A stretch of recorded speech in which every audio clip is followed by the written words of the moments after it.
While Claire is mostly focused on primary and secondary education, the next speaker has dedicated himself to higher education.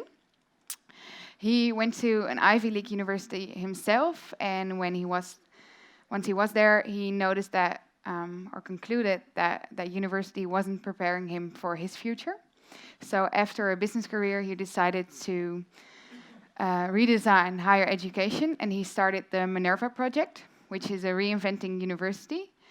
There are some Minerva students out here today, so you could talk to them after this talk as well. But I brainpicked Ben a bit during our walk yesterday, and he is the man to tell you everything about this new way of approaching higher education. So I'm very excited to hear all about it. Please welcome to the stage, Ben Nelson.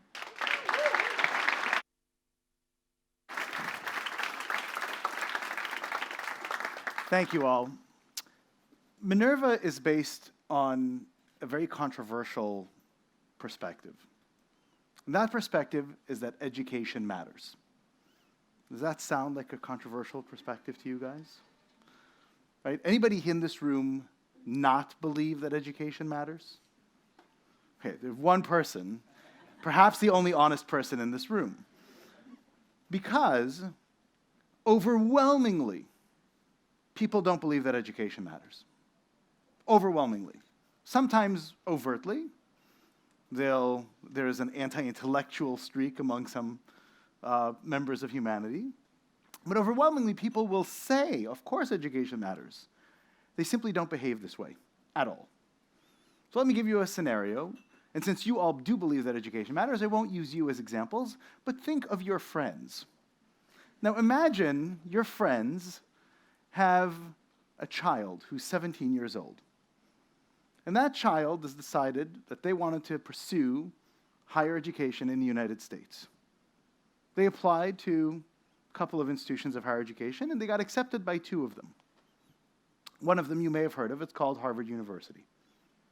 The second one is a university, may have been around for a while, but is ranked much, much lower, 100th, 150th.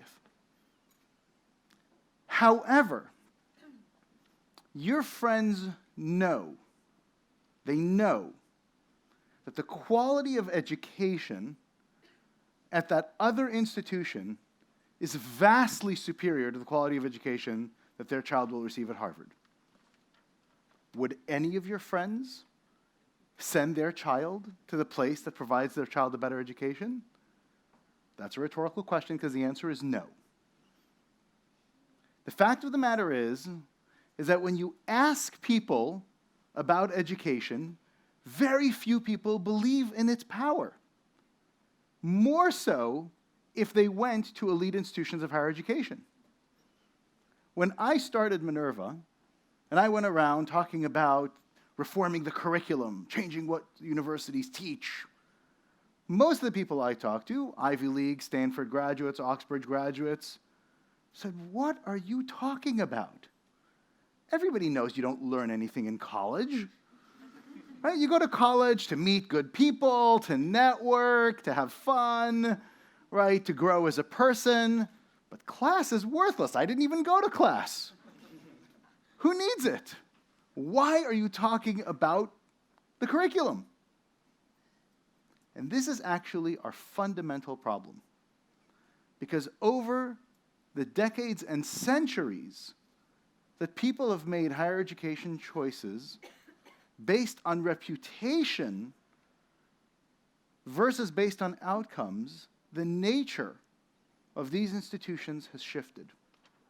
In the 19th century, 40 of the top 50 institutions of higher education were in Germany. Today, 0 out of the top 50 institutions were in Germany. Now, what made the institutions in Germany so dominant in the 19th century and the American university so dominant in our perception in the late 20th and early 21st century? Was it because the quality of education of those students was vastly superior? Was it because they had a magical way of teaching physics or math that other universities that were lower ranked just didn't have access to? No, had nothing to do with that. It had to do with the quality of research output of their faculty. This is akin to me saying that I'm going to open up a school to teach you how to dance. And the way I will do that is I'll open up a cooking school, because while you're in the kitchen, you have to move around a lot, and then you'll figure out how to dance. Right? This is an absurd notion. But what matters about the structure of universities is that they have fooled all of us, all of humanity, to think that knowing something about cooking helps them explain to somebody else how to dance. One has nothing to do with the other. And it turns out the correlation between research, quality, and education is actually negative. And it makes sense, because if you are an expert cook, the likelihood that you'll be an extraordinary dance instructor, even a very good cooking instructor, it's not very good, not very high. Whereas the likelihood that if you were actually a great teacher, and that was your primary area of focus, you'd probably be a good teacher. Whether or not you are also a good researcher is orthogonal.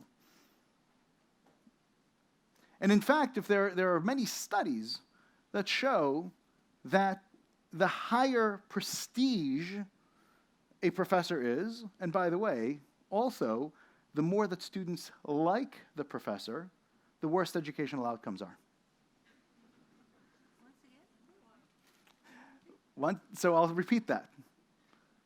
There are several studies that show that the better the researcher and the better a professor is liked by students, the worse the educational outcomes. It's a negative correlation. And so, why is that? The reason is that the world has accepted the incentive structure of universities. Increase your prestige and ranking over here, and you will be rewarded for it. And so universities, over time, have abandoned their interest in structured education, and instead have retreated to investing in areas that have nothing to do with education. Now, this problem is the most egregious in the United States. It is the most egregious because American institutions are so highly ranked. But institutions all over the world, institutions of higher education, are now copying the American model, trying desperately to play that same game. So what's involved in this game? Number one, teaching the wrong things. The subject matters that universities teach are byproducts of what gives the university prestige in their professors' careers, namely their academic discipline. I don't know if you've noticed, but most of our day-to-day lives are not governed by academic disciplines. If we were to ingest medicine that had some knowledge of biology, but really no understanding of physics, we'd all be dead, let alone chemistry.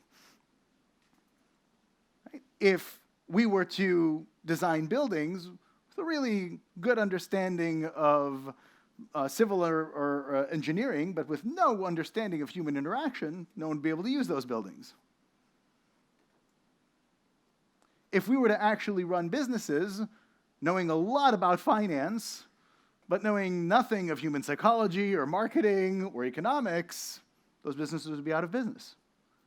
The world isn't divided into academic disciplines, and universities either completely ignore general education, as they do in much of the world, or even when they, quote-unquote, offer it, like many American universities do, general education is merely taking a smattering of unrelated courses in other disciplines. Problem number two. These institutions not only teach the wrong things, but for the privilege, they charge a fortune. Now, you can say, well, in Europe, universities are free. No, they're not. They cost money. Buildings cost money. Professors cost money. right? Student services cost money. And your citizenry pays for it one way or another, either via your taxes or via tuition bills or via philanthropy. But somebody is paying for the infrastructure that today in the United States exceeds $100,000 per year per student. And the overwhelming majority of those costs have nothing to do with education. They have to do with the beautiful campus, sculptures, lawns, research facilities, football stadiums, running tracks, fancy dorms, cafeterias, etc. Problem number 3. Universities are focused on what is generating prestige, and that is research. And education, and the concept of professors spending their time on education, takes away from their ability to do research. We know a young professor at a prestigious American university who got a job in his first year. He really put a lot of effort into his teaching. And at the end of the year, he got a teaching award. And the department chair of his department called him in and said, I want to talk to you about this teaching award that you got. And he was very proud and happy with himself. And the department chair said, "What are you doing? Have you lost your mind? You're going to get a reputation as a good teacher, which means you're guaranteed not to get tenure. Even if your research is good, you'll be tainted by the fact that you're spending too much time teaching. You need to start teaching worse so that you don't give the impression that you're not a great researcher." This is not an isolated incident. The way that jobs are determined at universities, which provide you at some point in your career lifetime appointments, have zero weighting to the output of your teaching. Zero. Problem number 4. For the privilege of putting all of this together, universities are ballooning in administrative infrastructure. The overhead costs of what universities are tackling is becoming crushing. So much so that the entire business model is unsustainable. The higher education sector in the United States is a $600 billion sector, of which $250 billion comes from government or philanthropy every year. That means nearly 50% of the money that is required to make this sector work has to come from areas that the university cannot justify. Now, if it were used for social mobility, that would be a good thing. But the opposite is happening. 50 years ago, if you look at the percentage of people in the top quintile, top 20% of the socioeconomic class in the United States, but again, this is repeated in many countries, 40% of them had college degrees. If you looked at those at the bottom 20%, 6% had college degrees. Today, in the top quintile, that 40% has doubled to 80%. In the bottom quintile, it has increased only 50% from 6 to 9. So with all of the money that has been directed towards higher education, the system has actually perpetuated and worsened inequality and dampened down social mobility. So how do we fix this? How do we change the fundamental rot that is at the heart of the system of higher education? And the answer may surprise you. Because when people think about higher education reform from the outside, they think about dealing with the symptoms. How do we lower costs? How do we increase access to higher education? how to increase engagement and completion rates. But the problem is that if you look at solving symptoms, the easiest answer, the silver bullet, which has been fired over and over again over the past 50-plus years of higher education globally, is straightforward. You lower standards. If you lower standards, anybody can go to college. Anybody can finish college. And guess what? It doesn't cost much. And in fact, all of the ballooning costs of higher education are despite the fact that the base cost of educating somebody has been declining. And so the quality of higher education has declined in order to fix these symptoms. But if you want to get to the root solution, it's simple. It's the education. When you actually provide a curriculum that is structured, that provides students systematic thinking, ways to analyze the world through multiple lenses, understand both the formal systems of the world all the way to the messy, complex systems, and how their solutions have unintended consequences, second and third order effects, and how to deal with them. You equip them with the tools to be more successful in life. When you do that, the question of how prestige is received by universities shifts. When every university teaches the same stuff, the prestige of the outcome of students is going to be highly related to how good they are to begin with. If there's no value add in those 4 years or 3 years, you bring good students in, you get good students out, you say, aha, I showed you. Harvard is the best university in the world. But when you add value and you transform lives and enable them to impact the rest of the world, all of a sudden, the facade crumbles.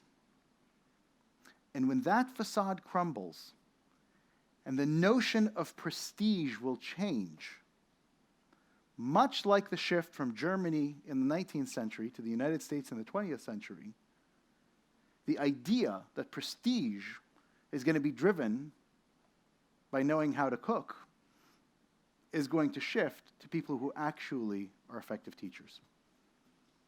Thank you.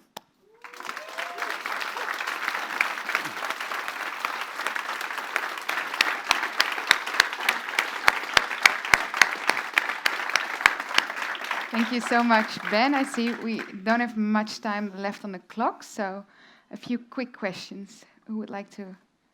Yes, could you please stand up? Thank you so much. My name is Anai. I'm, in a way, the embodiment of the eagle. I'm a researcher at Oxford University. I'm sure you do very good work with your research. And I think I want to do a very brief comment and then a question. So the brief comment is I come from a very diverse education background. I actually studied in the Netherlands at University College, which is a liberal arts program, which I very much enjoyed. And I also went to uni at Oxford and basically made a slightly different experience than the one you're talking about. You're presenting it in a way where education really doesn't matter at all. And sorry, one more detail about myself, which is not very relevant, but I did my PhD at LSE. And there, for instance, you could actually get tenure for being an excellent teacher. So if you had won the teacher award, you would get tenure track, which is amazing. So basically, I'm challenging you to maybe break binary a tiny bit. So maybe we don't need to kind of throw the whole baby with bathwater out the window, but I want to save the baby, basically. Yeah.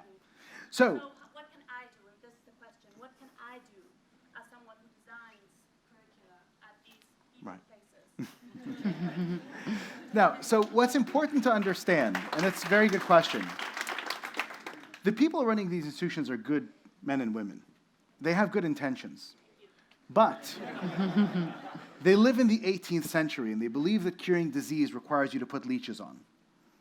Right? Now, they're very careful in selecting their leeches. Are they plump? Do they suck a lot of blood? Do they drain humors well? But they don't know what penicillin is. And so we have the illusion that we've received an education. I had the illusion that I was educated. I'm not educated.